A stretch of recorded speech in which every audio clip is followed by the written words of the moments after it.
Olá, eu sou Keila Batista, professora do Colegiado de Medicina Veterinária na Universidade Federal do Vale do São Francisco e coordenadora do GEPAC Univasf.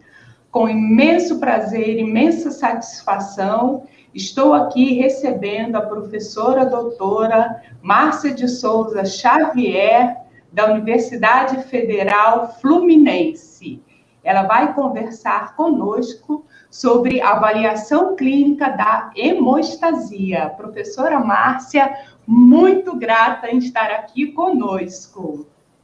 Eu que te agradeço, professora Keila, por participar desse projeto, que é uma coisa muito bacana, né, o GEPAC. Agradeço aí o convite, a confiança no meu trabalho. E hoje a gente vai falar da avaliação clínica da hemostasia e espero que seja bastante útil, complementando as duas aulas que a gente já falou, da fisiologia e da avaliação laboratorial. Tá? Então vamos lá, eu vou compartilhar a minha apresentação com vocês. Espera aí. Vou compartilhar aqui.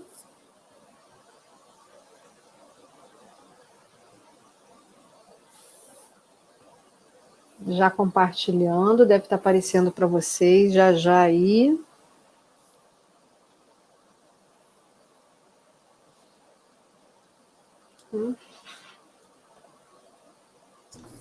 Está aparecendo sim, professora. Então, vamos dar início a mais uma etapa aqui então, a parte da avaliação da hemostasia relacionada com coagulograma clínico. São aqueles exames que a gente pode fazer na clínica com o paciente para avaliar a capacidade hemostática de formação do coágulo, né? Então, revendo, né, um conceito que a gente já falou, mas só para fixar melhor, né, o coagulograma, então, é aqueles exames que avaliam a capacidade de formação do coágulo e que existem outros exames que avaliam as outras etapas da hemostasia que nós explicamos, né, lá na parte de fisiologia e que ajudam no entendimento geral da avaliação do paciente. Então, nós podemos, na clínica, ter essa percepção se o paciente tem algum problema de ordem hemostática ou não, e isso ajuda na avaliação laboratorial, no direcionamento da avaliação laboratorial. Então, a gente vai solicitar, como já dito anteriormente, né, quando nós falamos dos exames laboratoriais, que nós vamos solicitar esses exames num pré-operatório ou quando o animal tem uma hemorragia espontânea.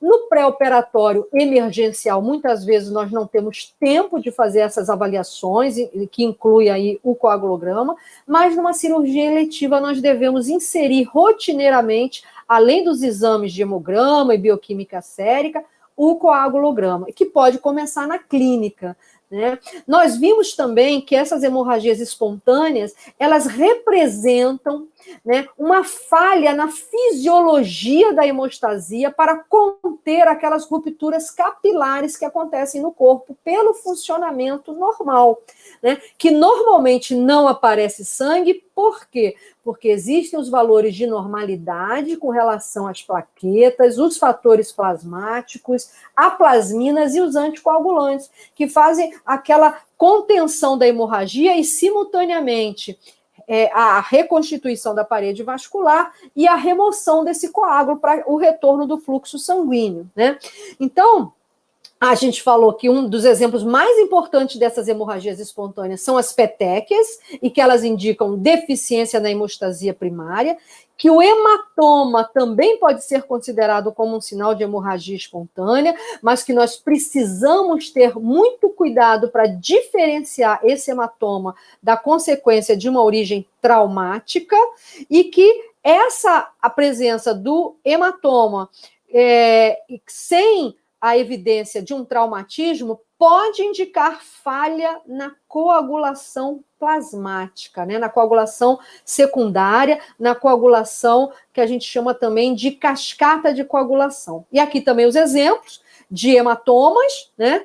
Que no corpo do animal, no prepúcio, no saco escrotal, no abdômen, e que pode indicar deficiência na hemostasia secundária quando a gente consegue, com certeza, excluir a possibilidade de um traumatismo, né?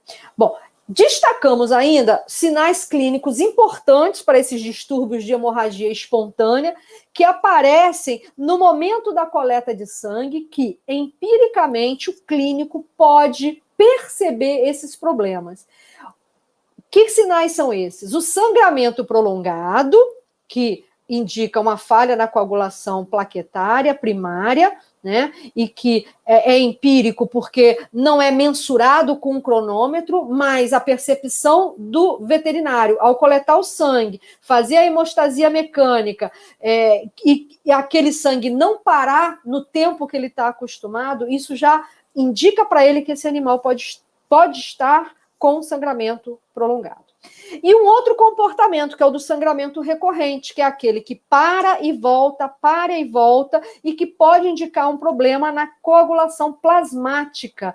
Então, a gente tem que ficar bastante atento no momento da coleta de sangue. E aqui, o esquema que eu também mostrei para vocês na aula anterior, que fala por que esse sangramento é recorrente. Então, aqui um esquema que representa uma ruptura vascular com extravasamento de sangue, em que as plaquetas vêm imediatamente e fecham o local da lesão, da hemorragia, e que o fluxo sanguíneo vem e desprende esse tampão plaquetário porque não tem a formação de fibrina. O defeito é na cascata de coagulação.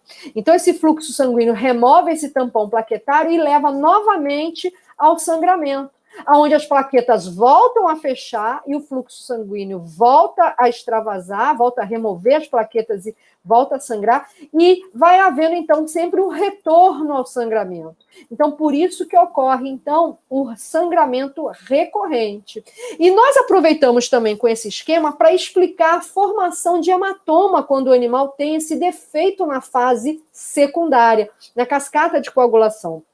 O que acontece?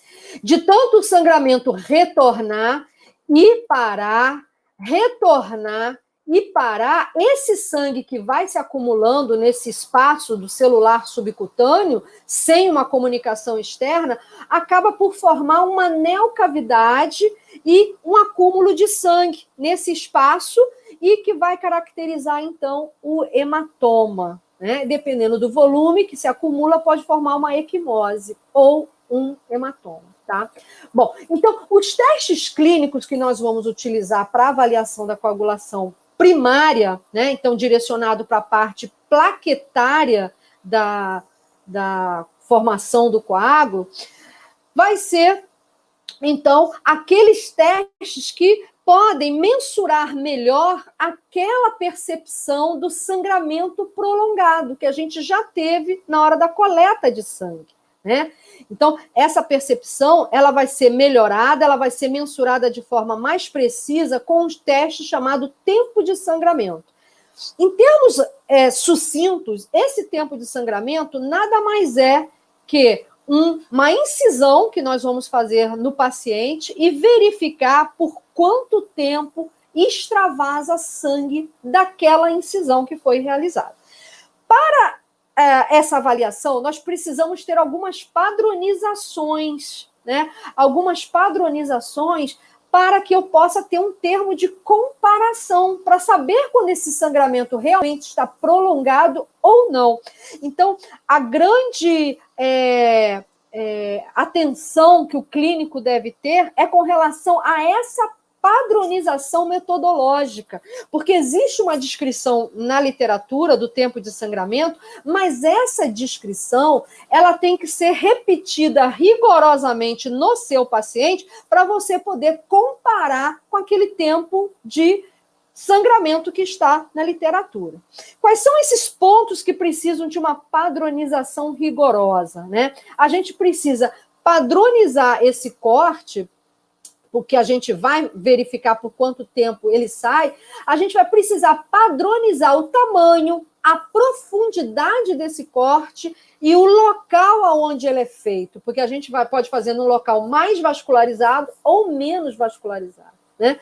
Então, o tempo de sangramento, que é um corte, uma incisão que é feita, e a gente vai verificar por quanto tempo sai da lesão. A gente precisa dessas padronizações.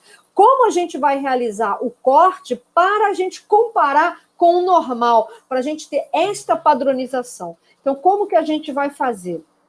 A gente vai padronizar a extensão dessa incisão, a profundidade e o local dessa vascularização. Uma vez que você padronize, você pode desenvolver a sua metodologia.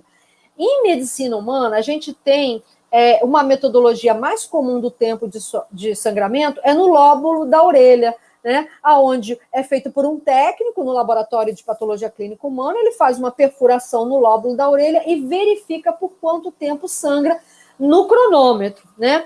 Existe uma forma que os humanos também fazem, a medicina humana também faz, do tempo de sangramento mais padronizada, que é chamado tempo de sangramento de Ive, em que eles padronizam uma pressão exercida no braço do paciente com o esfigmomanômetro, e no antebraço eles fazem um corte, uma incisão de 1 centímetro por 1 milímetro de profundidade. Então, é praticamente um arranhão. Então, isso são padronizações humanas. Na veterinária, nós também temos várias padronizações descritas na literatura. Nós temos, inclusive, uma padronização que é feita na mucosa oral, tá? Que é feito na mucosa oral, e que é uma padronização que eu particularmente não indico. Por quê? Porque é mais doloroso, é uma região extremamente sensível, e é uma região em que você precisa manipular muito perto da boca, e dependendo do paciente, se ele for mais agressivo, se ele for mais agitado, isso vai dificultar o seu trabalho. Então, é preferível você ter um padrão numa região do corpo que seja mais afastada da boca do animal, que seja menos sensível. E nós, na Universidade Federal Fluminense, nós temos desenvolvido alguns trabalhos com o tempo de sangramento realizado no pavilhão auricular, na parte interna do pavilhão auricular, na parte interna da orelha, tá? Num pedaço em que nós evitamos, inclusive, fazer, numa área em que a gente evita, inclusive, fazer tricotomia, né? Evita menos ainda a manipulação, tá? Bom, então, feito essa padronização do local, que é a primeira coisa que você vai padronizar, você vai definir como você vai fazer essa incisão, tentando manter sempre a mesma extensão e a mesma profundidade, tá? Então, detalhes metodológicos que a gente vai registrar.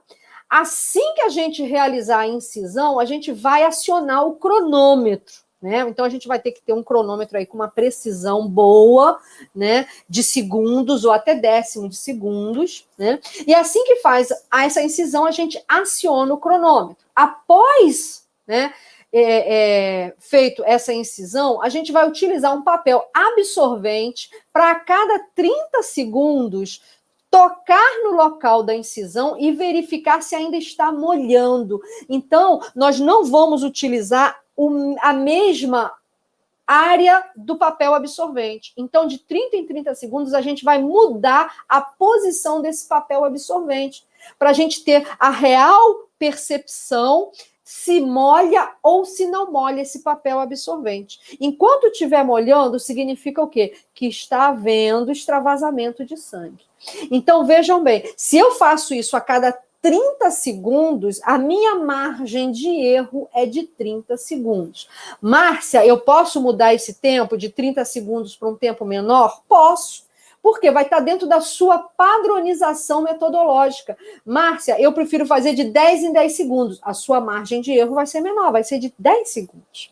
É muito importante a gente entender que esses testes clínicos que nós estamos falando hoje, nesse momento, eles devem ser padronizados por cada técnico que realiza. Então, cada veterinário clínico que realiza, ele vai ter as suas padronizações, que podem ser essa padronização pode ser feita pelo grupo de trabalho, definir as regras metodológicas para aquele grupo, para aquela clínica. Então, aqui na clínica, a gente já padronizou. A gente vai fazer uma incisão de 1 centímetro por 1 milímetro, 2 milímetros, feito com bisturi, feito com estilete que é automático, aquele estilete que ele é armado e automaticamente ele faz o corte, que é utilizado muitas vezes para coletar uma gota de sangue, para fazer esfregaço de sangue capilar, para fazer glicemia nos aparelhos portáteis, né?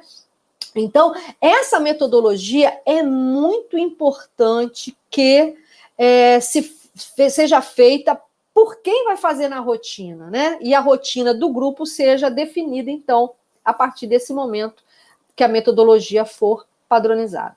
Então, a gente vai verificar se molha e vai travar o cronômetro assim que a gente tocar e não molhar mais. Então, por isso que esse intervalo de tempo vai ser a sua margem de erro para o seu exame, tá? Para o seu exame. Então, esses são os detalhes metodológicos. Como que a gente vai interpretar esse exame, né, do tempo de sangramento? Nós vamos ter valores de normalidade que serão importantes dentro dessa padronização que a gente acabou de falar. Então, com isso, a gente pode entender que nós podemos utilizar os valores da literatura, sim, mas a gente precisa saber que para usar os valores da nomenclatura, da literatura, a gente precisa repetir a metodologia exatamente como está descrito naquela literatura que você está utilizando. Então, se naquela literatura está dizendo que foi feito na mucosa oral, você não pode considerar aqueles tempos e fazer na parte interna da orelha, né? Você vai ter que fazer na mucosa oral. Se você pega uma outra metodologia que é feita no mento, por exemplo, em cavalo, as pessoas gostam muito de fazer no mento, né? Você vai ter que fazer no mento. Você não pode ter uma literatura descrevendo uma metodologia numa região, né, num local, e fazer na outra, tá? Então, isso é importante. Então, eu vou considerar que esse tempo está aumentado quando ele for maior 25% a 30% da minha média normal. Por isso que é importante a gente ter os valores de referência dentro do nosso grupo de trabalho. Márcia, como é que eu vou fazer isso? Como é que eu vou ter esses valores de normalidade dentro da minha clínica? Bom, você pode implementar uma metodologia para todo animal que for fazer cirurgia eletiva, né? Uma castração eletiva, por exemplo, ou animais que vão vacinar, você assinar um termo, né, desse tutor, com esse tutor, que você vai proceder a alguns testes que são indicados para a saúde do paciente. Porque quando você tem esse tempo de sangramento no animal saudável, no momento que esse animal precisar de algum procedimento cirúrgico, esse já vai ser uma referência, esse valor já vai ser uma referência para ele mesmo. Então, você pode, dentro dos seus pacientes saudáveis,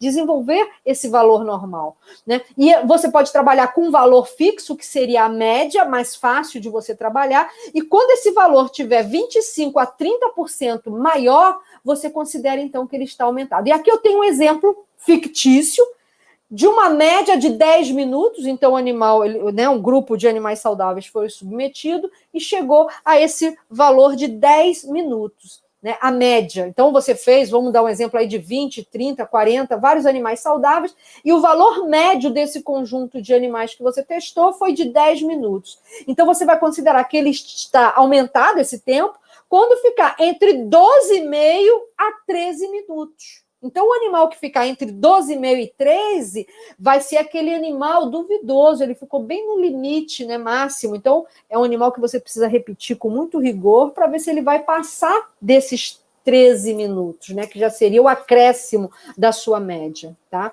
É interessante que você também pode trabalhar com intervalo mínimo e máximo dentro dessa sua população que você desenvolveu essa mesma metodologia. E aí você vai considerar que está aumentado quando ultrapassar esse limite máximo. Então, nessa população que você fez de 20, 30, 40, 50 animais, você verificou que variou, por exemplo, né, um exemplo fictício, de 9 a 13 minutos, né? Então, você vai considerar que de 9 é o mínimo e 13 é o máximo, né? Então, a partir de 13 minutos, você vai considerar que esse tempo está prolongado, tá? Vai estar prolongado, né? Uma coisa interessante da gente falar desse intervalo superior para considerar o tempo aumentado é que outros testes na clínica que a gente também vai utilizar o tempo como mensuração da capacidade de coagulação do animal, a gente vai também usar esses intervalos de 25%, 30% de acréscimo, né? Então, é um valor também fácil de você memorizar, porque quando você fizer os outros testes clínicos que nós vamos falar aqui, que também são tempo, você já sabe que você pode trabalhar com uma média do tempo daquele teste e acrescer 25%, 30%, que seria o máximo normal aceitado, tá? Então, fica essa informação. Bom, como a gente vai interpretar, então? O aumento no tempo de sangramento significa que a interação das plaquetas com o endotélio que sofreu lesão, o endotélio rompido, não está adequada. Veja que aí eu não defino se o paciente ali na clínica tem uma plaquetopenia ou não. Eu não posso, pelo tempo de sangramento prolongado, definir que esse paciente tem plaquetopenia. O que eu posso definir é que a interação das plaquetas desse paciente com o endotélio rompido não está adequada, tem algum problema. E quais são os problemas que podem ter? Né? Vamos ver quais são os problemas que podem ter. Então, essa interação está defeituosa, não está adequada, e o que pode ser? Pode ser um defeito quantitativo, pode ser plaquetopenia ou trombocitopenia, ou pode ser um defeito qualitativo, uma deficiência funcional, tá? Ou pode ser as duas. Quando é um defeito quantitativo somado a um defeito qualitativo, é claro que é muito mais grave, né? Por quê? Porque você mesmo tratando o que diminui a produção ou a sobrevida, que diminui a quantidade, elas podem permanecer com um defeito. E aí, mesmo numa contagem normal, que é o que está escrito ali, né, uma plaquetometria normal, ele pode permanecer com tempo de sangramento prolongado, porque não está havendo a interação adequada. Existe um defeito que impede que essa interação seja adequada. Bom, o outro teste que nós vamos fazer na clínica e que também está associado à avaliação da primeira fase da coagulação, né, coagulação plaquetária, é o tempo de retração do coágulo. Esse é um teste muito mais delicado de se acompanhar, de se desenvolver na clínica e requer mais experiência, porque ele pode sofrer muitas interferências externas, tá? Vamos dizer assim, de forma sucinta, o que é o tempo de retração do coágulo? Para vocês entenderem, primeiro, que a partir do que a gente conhece da fisiologia é que a gente vai entender o teste. Quando o sangue coagula, e a gente falou lá na primeira parte, né, do nosso encontro, lá na primeira aula, quando chega no final da formação de fibrina, essa fibrina ela ainda é solúvel, né? E ela precisa ainda sofrer o efeito de mais uma enzima, que é o fator 13, né? Eu costumo brincar com os meus alunos que é fácil da gente gravar, se a gente lembrar que 13 é um número de sorte, e que a fibrina ela precisa ficar mais estável, ela precisa ter mais sorte, né? Ela precisa ter estabilidade. E que essa estabilidade é dada pelo fator 13, que torna ela insolúvel. E nesse momento, os monômeros de fibrina, eles sofrem uma retração. Então, o coágulo encolhe. E nesse momento que o coágulo encolhe, sai o que a gente chama do soro, né? Que é a parte líquida que fica ali do sangue, que era plasma, se torna soro. Então, a gente diz que houve o dessoramento, né, daquele coágulo. Então, o tempo de retração do coágulo é mais ou menos isso. Você vai mensurar o tempo entre o início da coagulação, que começa no momento em que você vai depositar a amostra num tubo sem anticoagulante, e vai ver o tempo que ele vai levar para se desprender desse frasco e retrair, né? E esse tempo está associado com a função das plaquetas. Por quê? Porque essa retração do coágulo ela é dada por uma outra substância que é secretada das plaquetas, que é a agora eu me esqueci o nome, mas vai aparecer escrito na apresentação. Se eu não me engano, é tromboplastina, se eu não me engano, tá? Trombosplastina, mas ela vai aparecer o nome aí, vocês vão poder anotar melhor do que a professora falando com esse sotaque bem carioca, tá? Então, vamos falar mais sobre o tempo de retração do coágulo. Então, a gente vai ter uma amostra coletada sem anticoagulante. Então, é uma amostra de sangue sem anticoagulante, né? Então, a gente não vai usar nenhum anticoagulante. O que eu preciso padronizar? Eu preciso padronizar o volume de sangue que eu vou colocar no frasco. Por quê? Porque quanto maior o volume, mais vai demorar de retrair o coágulo, né? Então, eu preciso padronizar o volume de sangue, o tipo de tubo. Então, o ideal é que eu sempre trabalhe com tubos novos, né, que nunca foram utilizados, né? E a colheita que eu preciso sempre padronizar com o menor número possível de perfurações. Então, precisa ser uma punção única, né, num vaso de grosso calibre. Então, eu posso indicar aí uma jugular em animais muito pequenos, na braquiocefálica em animais grandes, né? Mesmo cães e gatos de tamanho maior, eu posso usar, então, a braquiocefálica, né? E como que eu vou interpretar, né? Bom, ainda tem um detalhe metodológico que eu vou falar para vocês, que é tentar manter esse tubo a 37 graus. Ah, Márcia, poxa, mas na clínica, como é que eu vou manter a 37 graus? Eu vou ter que ter um banho-maria seco? Não. Basta você aquecer na sua mão. Você fechar o tubo na sua mão, você vai passar o seu calor, que é em torno de 37 graus, para o tubo. Por que isso é importante? Para mimetizar a temperatura fisiológica da coagulação. Se você mantiver na sua clínica, que provavelmente tem ar-condicionado e é climatizado aí entre 19 graus, né, de 15 a 19 graus, quem gosta de trabalhar mais no friozinho, ou até uns 20 e poucos graus, vai estar bem abaixo da temperatura corporal, e isso pode interferir nesse tempo, tá? Então, isso também precisa ser padronizado. Bom, o que a gente vai interpretar com esse tempo da retração do coágulo, que também precisa ser padronizado numa população normal?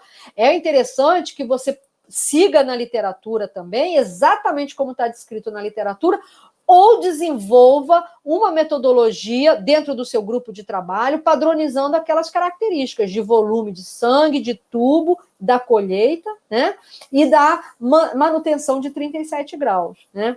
Então, ele avalia uma função plaquetária, como eu falei, que está relacionada com a capacidade de secretar trombastenina. Trombastenina, era esse nome que eu não consegui lembrar naquele slide anterior. A trombastenina. Essa trombastenina, ela é secretada pelas plaquetas e é responsável por essa transformação da fibrina já insolúvel, estável, pelo fator 13, na retração desses monômeros e fazendo, então, com que haja o dessoramento do coágulo, tá? Então, o aumento desse tempo de retração do coágulo vai indicar uma deficiência nessa substância. Mas o que eu chamo a atenção é que esse é um teste que sofre muita interferência. Qualquer variação de temperatura, de volume do sangue, vai indicar uma variação nesse tempo e pode não ser uma real deficiência dessa substância, tá? Então, é um teste mais complicado de você manter na sua rotina, mas pode ser desenvolvido.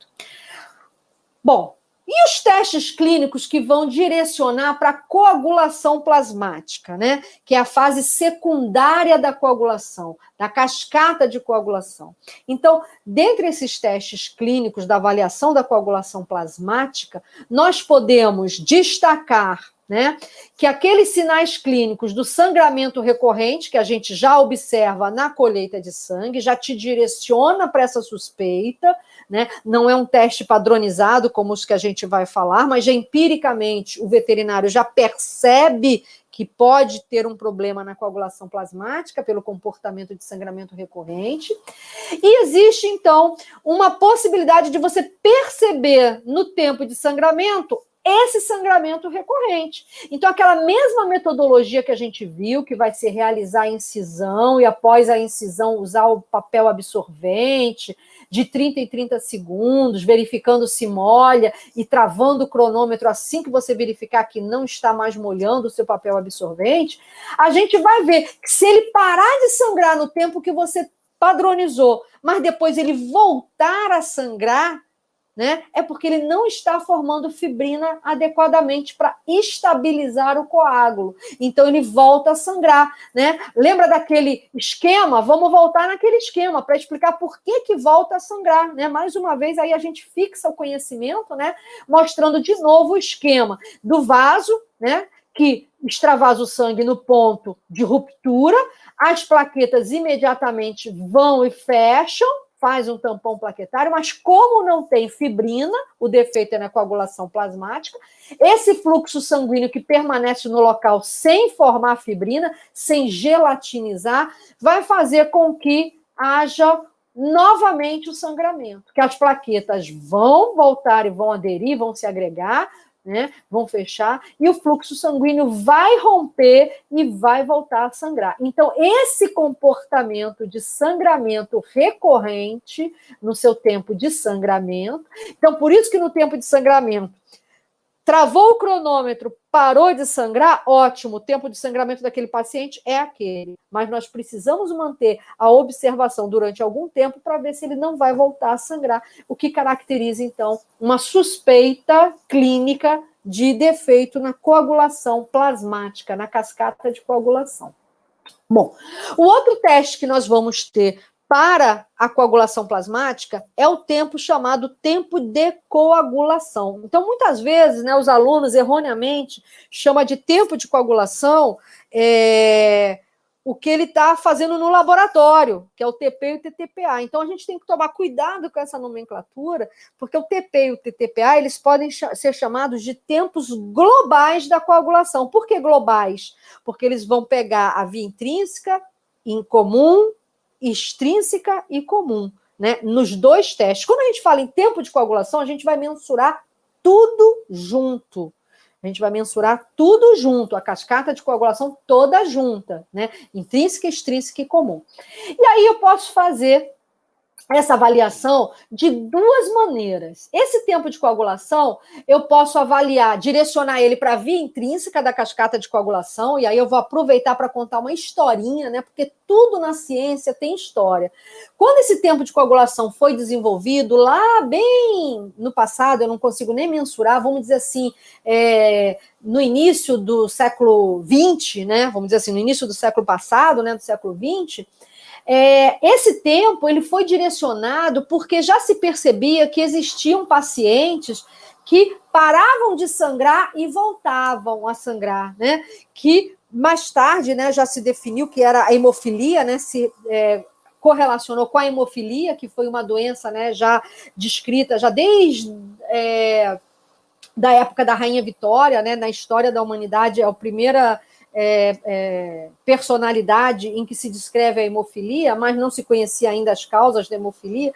Mas no início do século XX, nessa percepção, e já se conhecendo as vias das cascatas de coagulação, já se sabia que a hemofilia estava na via intrínseca da cascata de coagulação.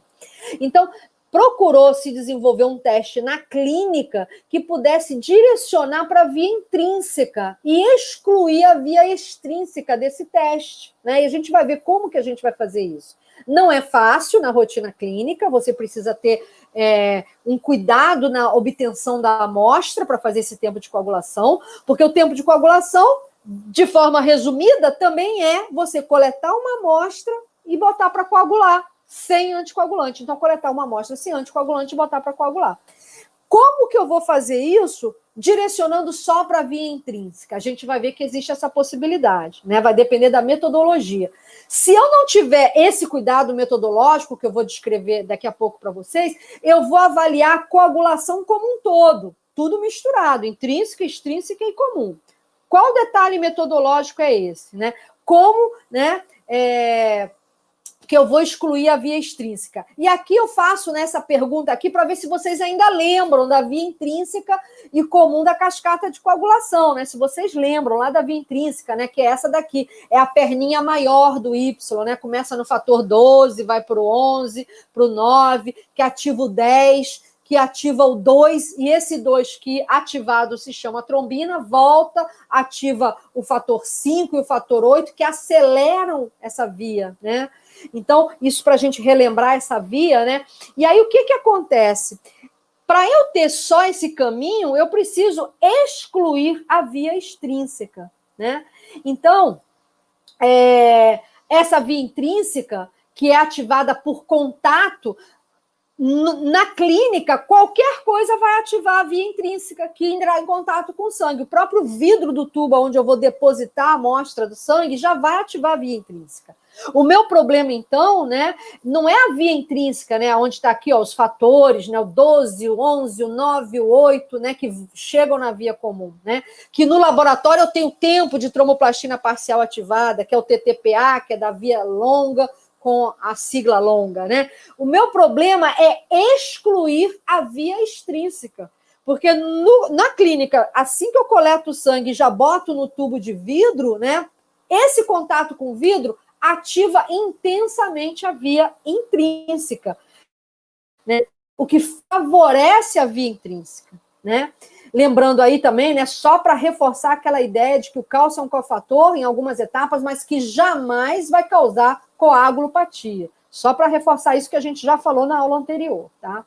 Bom, então esse tempo de coagulação, para avaliar a via intrínseca e comum, ele precisa excluir o fator tecidual, que é quem ativa a via extrínseca. Vocês lembram que quem ativa a via extrínseca é o fator tecidual?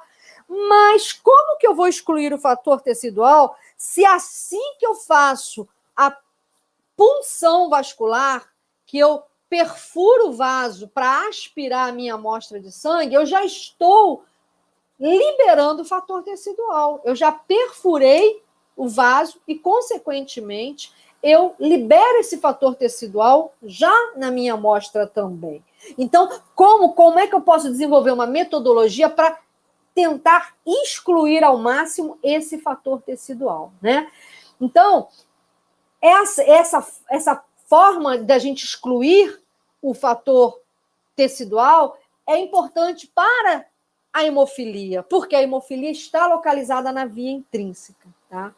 Então, se eu não excluir o fator tecidual, eu vou juntar todas as vias na minha avaliação, intrínseca, extrínseca e comum. Tá? Então, eu preciso de uma metodologia que eu exclua esse fator vascular que cai no plasma, ativa o fator 7 junto com o cálcio, que lá no laboratório eu uso o TP para avaliar, né? Ali a sigla mais curta, com a via mais curta, como eu já falei na aula anterior, né? Aqui representado, lá o fator tecidual que cai, ativa o 7, já vem para a via comum. Como que eu vou excluir esse fator tecidual da minha amostra? Bom, né? Então aqui, ó, tá lembrando que ao perfurar o vaso, né? E aquele esquema do Jaim mostra aqui, né? O vaso que sofreu lesão, caindo essa seta mais escura que aparece aqui no meio do nosso desenho aqui, essa seta mais grossa, mais escura, ela representa o fator tecidual caindo no vaso, né? Como que eu vou excluir esse fator tecidual da minha amostra se no momento que eu perfuro o vaso para coletar a amostra, eu já libero esse fator? Como? Aí é que está, então, essa necessidade de uma metodologia mais cuidadosa para eu minimizar ao máximo e excluir esse fator tecidual, tá? Bom, o que eu vou fazer para tentar minimizar isso? Eu vou fazer uma única perfuração, assim eu vou diminuir ao máximo a quantidade de fator tecidual que vai cair na minha amostra, e vou também fazer o seguinte, desprezar o primeiro jato de sangue que vem na minha seringa. Como que eu vou fazer isso? Eu vou desacoplar a seringa e vou coletar uma segunda amostra. Vou colher uma segunda amostra. Então, é um procedimento mais difícil? Por quê? Porque eu preciso, além de fazer uma única perfuração, deixar a agulha no local e trocar a seringa. Então, qual é a maneira mais fácil de eu fazer isso? Com a coleta a vácuo. Com a coleta a vácuo, eu vou manter a agulha puncionando o vaso e vou trocar o tubo, um tubo daquele de tampa vermelha, que é sem anticoagulante. Coleta uma segunda amostra. Essa segunda amostra vem com pouco fator tecidual ou sem fator tecidual. Tá? E aí, o que eu vou fazer? A partir do momento que eu colocar a amostra no tubo, né, coletei, eu já disparo o cronômetro, né, vou manter também essa amostra aquecida, né?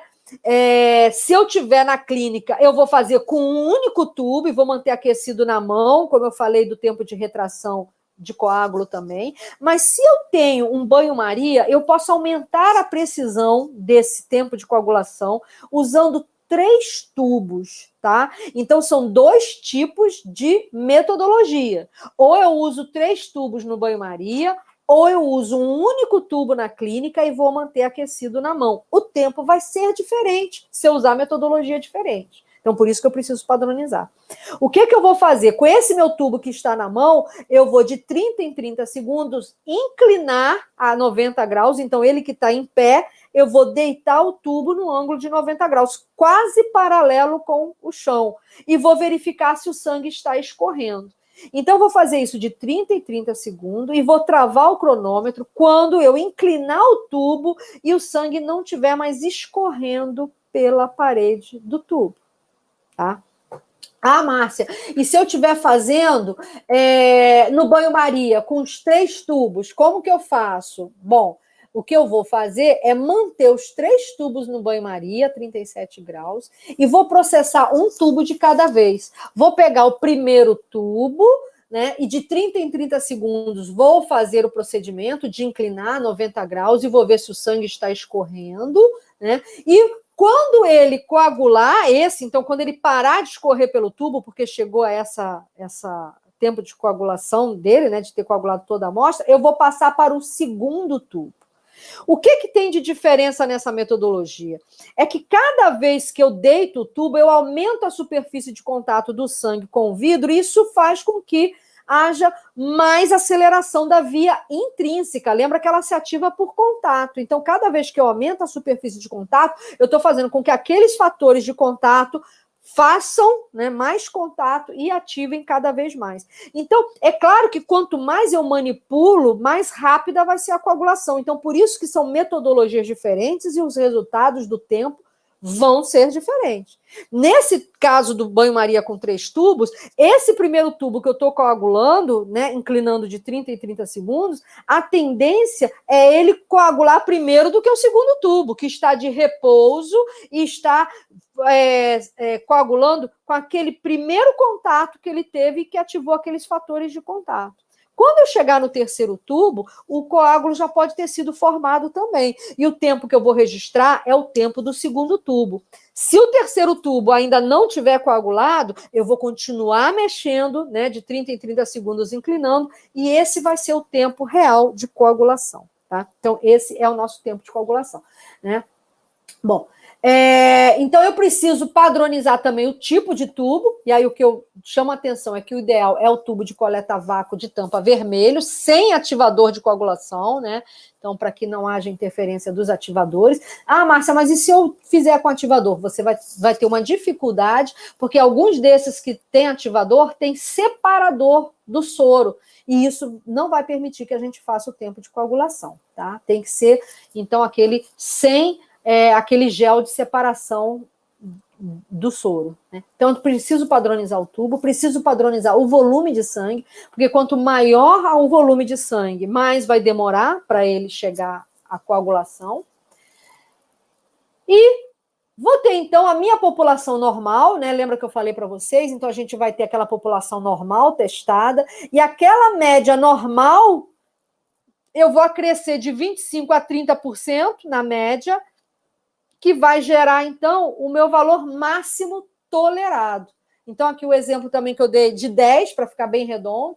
Então, se a média da sua população for de 10 minutos, você vai considerar aumentado a partir de 12,5 a 13 minutos, né? Ou você pode considerar valores mínimos e máximos daquela sua população, o que vai fazer com que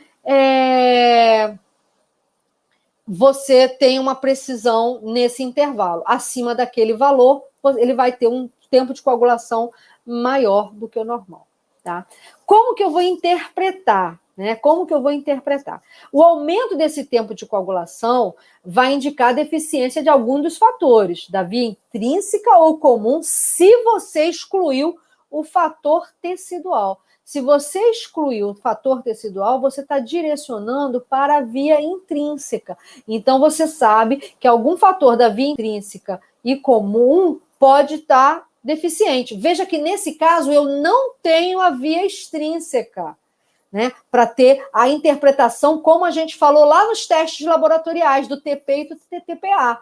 Né? Então, não tendo avaliação da via extrínseca, eu posso ter um paciente que também tem problema na via extrínseca e não detecto nesse exame. Né? Então, se eu excluir o fator tecidual, eu posso ter certeza que ele tem problema na via intrínseca passando pela comum, mas eu não posso excluir o problema na via extrínseca. Eu não tenho como ter essa precisão. Tá? Então, novamente lembrar que de todos esses fatores, a exceção é o cálcio, porque não vai causar coagulopatia, né? A hipocalcemia mata o paciente, e para problemas de coagulação ele teria que estar com 0 de calcemia, né? 0 de cálcio.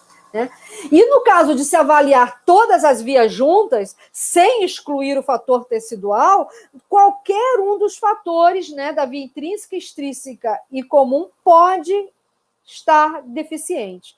Com exceção de quem? Do cálcio e do fator tecidual, como a gente já falou na aula anterior, né? Então, esse tempo de coagulação, ele é importante para definir se o paciente tem ou não tem problema na cascata de coagulação. E, na maioria das vezes, o que eu tenho visto na rotina de quem faz na clínica é fazer sem excluir o fator tecidual e avaliando, portanto, a cascata de coagulação como um todo, né? Via intrínseca, extrínseca e comum. Tá? E assim a gente encerra mais essa etapa da aula, né? Eu devolvo a palavra aí para a professora Keila, para a gente finalizar a nossa aula, né? E depois, no outro momento, a gente voltar para falar um pouquinho mais da interpretação desses exames.